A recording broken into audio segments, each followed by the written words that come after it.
my gosh.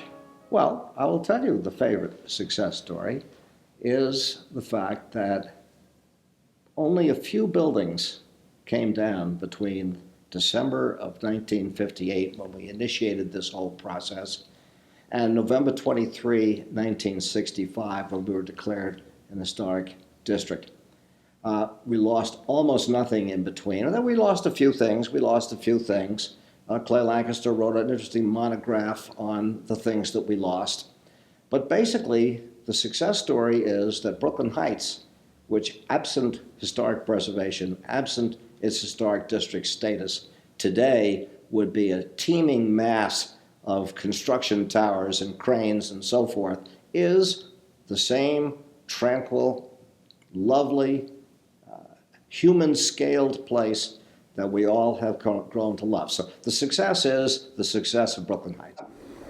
One of the favorite success stories is no preservation organization ever went out of business on my watch. That's probably a good one. With all the ups and downs and all the cuts in funding and all of that, we were able to create a nonprofit infrastructure in the historic preservation community across the state that is really very solid, on very solid footing.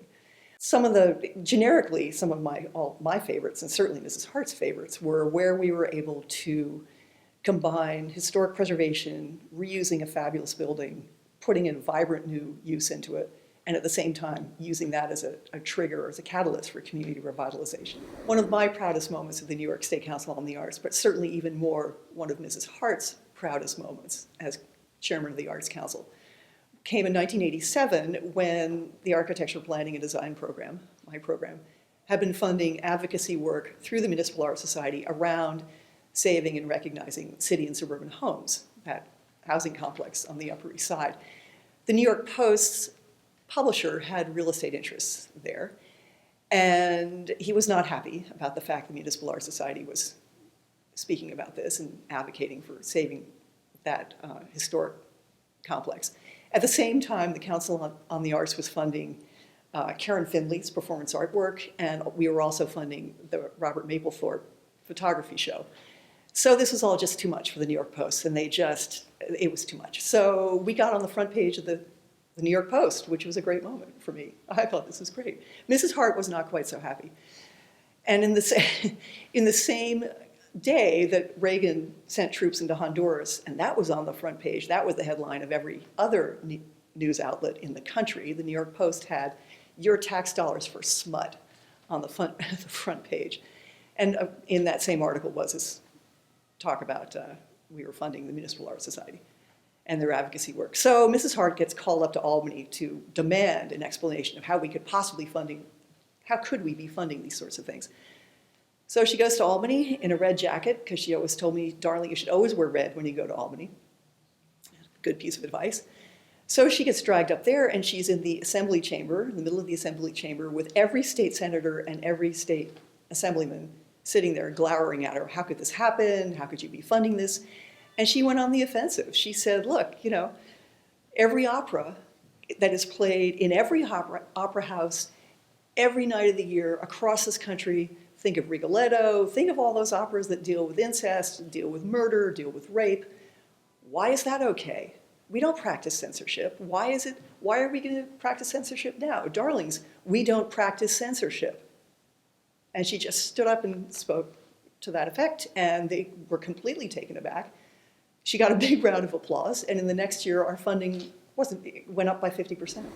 When it comes to preservation issues, I can point back to Local Law Number 1 of 1997, which then Landmarks Chair Jennifer Rabb and I passed through the City Council over the objections, I think, of the real estate industry, because for the first time, it allowed owners of properties to receive a civil fine if they intentionally violated the landmarks law. When the law was intentionally written, it provided for criminal penalties and injunctive relief, neither of which was really ever pursued by city officials. This was something that gave owners an incentive not to violate the law in the first place and to make corrections when it was called to their attention. But I think the thing that I'm most proud of during that era was helping to create historic districts outside of Manhattan and the brownstone belt in New York, places like Jackson Heights. But even better example, the St. George's Historic District in Staten Island, a neighborhood of Victorian houses, many of them restored by the sweat equity of the owners. When we were going through that process, there was a local realtor, owned some property in the proposed historic district, who was fighting us tooth and nail. I went up to the St. George's Ridge with then City Councilman, the late Jay O'Donovan, who represented the area. And when he saw the commitment of the people who owned those houses, who had lovingly restored them, notwithstanding his strong feeling about property rights, he became a supporter of the historic district, and it was enacted. Well, not more than a week later, that very same realtor was running ads in the Staten Island ad vans advertising that his properties were in the historic district. 17th Street, Irving Place, Historic District, only 10 buildings, and the first to be on only one side of a block, I believe. But we're working on the other side as we speak. We look back now at all what we went through to try and get people to rediscover the beauty of these older places, and now we realize that, well, there's such a thing maybe as too much success. However, we do live in a post-industrial world, and the economic reality is you're either New York or you're Detroit. There is no in between. Cities are either rampantly successful, like London. I just was in London. They're having, the Thames is their 57th Street. They have billionaires' condos going up left and right on both sides of the Thames. And it's a successful city. On the other hand, I can take you to cities in England, just like up the Hudson River Valley. There are cities that are desperately poor, that haven't made it. So I know, like everybody else, I can say that I love New York today. It's gotten so high-priced and so high-end and so suburban and all that. But I also remember when people were throwing away all this property and all these neighborhoods. So, I guess there's no golden mean. That's where I guess what I'm getting at.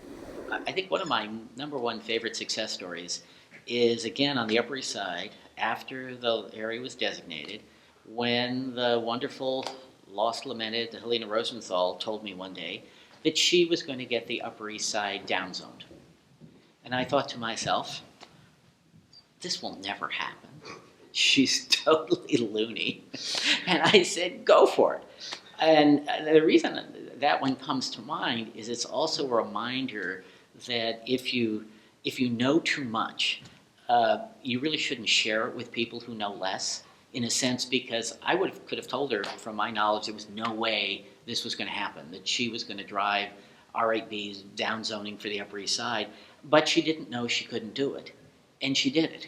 Now, the great irony is, after she did it, I remember another neighborhood group, maybe from Tribeca, I'm not sure, went to Helena to say, how did you do it? We want to do it in our neighborhood. And she turned to them and she said, it can't be done. And the reason she said that was she knew how hard it was for her to do it. So now she had learned too much. And so it's this interesting thing, but it's time again, the people who don't know that they can't do it are the ones that time after again pull off the miracles in New York. The Beacon was an extraordinary theater. It was one of the few great theaters that were left, because as the West Side began to develop, more and more theaters were demolished. Out of 100 theaters, maybe 85 were demolished. There have been almost all the historic theaters lost. And when I heard about this from people in the community, I decided we had to save the Beacon Theater. So I began to gather people around me, and everybody realized how important it was. It's a very important, beautiful theater, one of the few left in the city that are so beautiful and wonderful, and a great gem. When I heard we might lose it and it would be turned into nothing, just a movie theater, And because the acoustics were so fabulous, fabulous acoustics, I brought in an acoustician to go there and evaluate the sound. And we brought in landmark specialists to evaluate the interior. And we learned that it was a very, very important relic that was left for our great city, that we couldn't lose it. So some of us got together, and I began doing the PR to try and save it. And we saved it. And we were very fortunate that after we saved it, some wonderful architects came in and began to restore it. Success is hard to define, Simeon says. Yes, it is. But success in preservation, that's a very slippery slope, because just when you think you've succeeded, let's say by getting a building designated, what Harman Goldstone, the second chairman of the Landmarks Commission, said was that preservation is a difficult art. And just the fact that something is nominally protected doesn't mean that it's safe immediately or later, because change is a constant, and bad change is all too often something that happens to designated landmarks. So success, don't count on it. That's my idea. Well, I think two things come to mind. One is in the very early 1980s, I was one of the people strongly advocating for the protection of St. Anne and the Holy Trinity in Brooklyn Heights.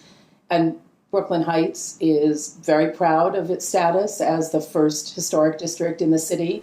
I think that the success of preservation in New York in general has been the fact that people in the city have worked together to better the city. And I think that that's evident in the historic districts that have been designated, in the individual landmarks that have been designated. I would say that the project that I worked on that I'm most proud of the success of was when I discovered the Lalique windows on Fifth Avenue at the former Coty building. And they were dirty, they were in really bad condition, and very few people had noticed that there was anything there. I have this tendency to walk around the city always looking up, tripping into things, but always looking up to see what's above the storefronts, and I had noticed these dirty windows. And when the buildings were endangered, it actually then gave me the opportunity to actually delve into the research, and the research was fascinating, and the preservation of those and their restoration is just a glorious thing. And I have to say, every time I walk by, I'm proud of the fact that I was involved with that project.